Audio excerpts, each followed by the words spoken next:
Hey everybody, good morning. It is Tuesday morning. We had a 3-day weekend here. Welcome to today's episode of today's Best Stock Picks. It is January 19th, 2021.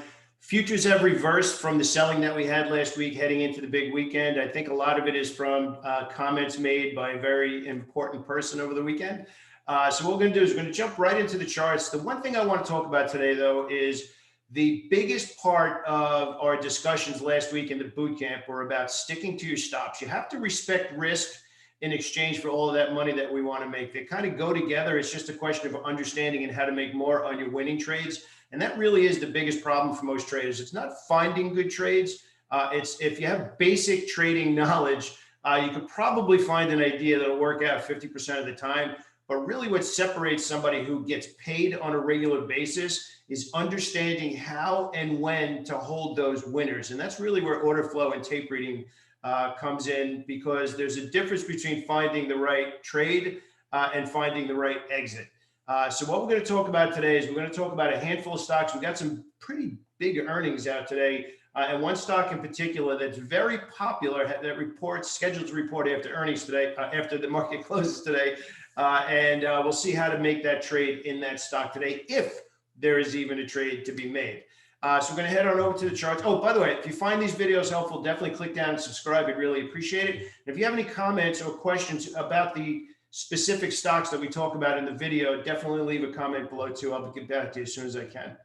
All right. So obviously today I'm talking about the comments by Janet Yellen, talking about urging lawmakers to act big, and the futures markets are actually reacting very well to that right now. You can see that they're up 28, which is a really good reversal from Friday's selling, and probably see it a little bit better in the SPY here. A gap lower and a close below the open. It was pretty decent selling on Friday. I think it caught a lot of people off guard.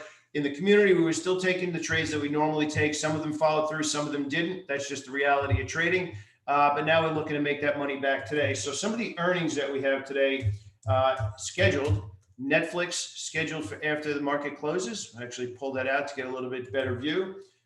Bank of America scheduled pre-market, and all the financials. If you've been a regular viewer of the channel, you know that the financials have been pretty strong. We've been all over them, and Schwab rounds out that list today.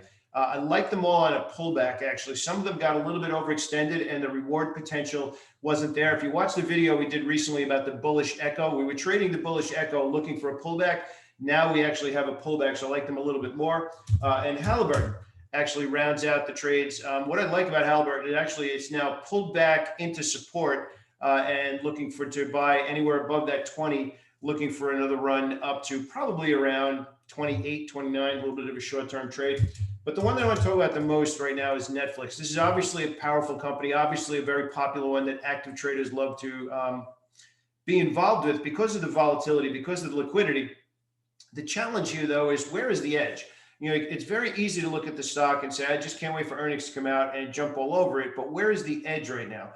You are not trading with order flow. Now, what you got to do is you got to go in and look at the weekly charts. There's no edge there. There's no edge on the monthly charts. So what does that really mean? That means that if we are trading Netflix today after earnings, tomorrow, whether it's after hours or tomorrow and going forward, we are just trading off of that one catalyst, which means it's a shorter term trade because we don't have smart money committing capital to this idea prior to that. Nobody's building a position, nobody's dumping a position, and it's kind of just in that little window.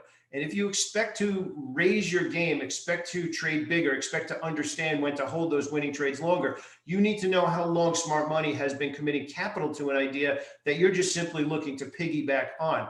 Right now, there is no smart money commitment to this. There is nothing going on in this stock right now. That's what we call the right price. It's stuck right now between 470 and 550. I know that's a big gap, but it's an expensive stock. It could go like that in a couple of days and get right out of it, maybe even today after earnings.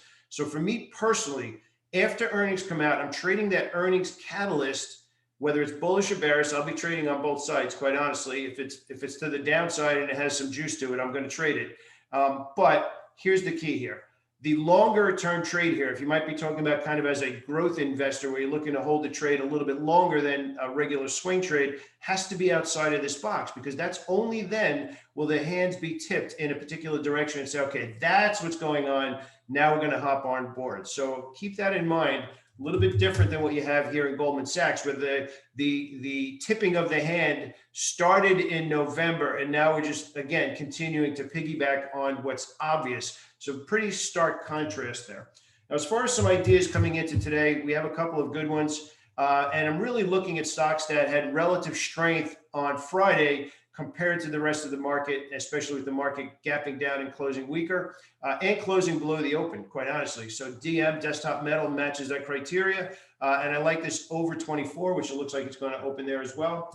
DuPont actually had a really good, clean, bullish run, pulled back for 3 days, now in a really clean, bullish flag. COP is an interesting one.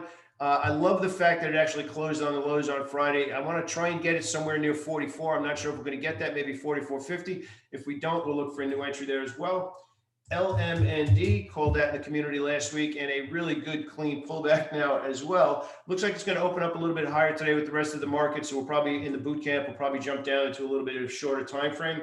Plug, very similar. Plug pulled back, not even filling the gap, which is pretty amazing. So one more day of Plug, looking for it to rally there as well, and initiating a new swing trade here.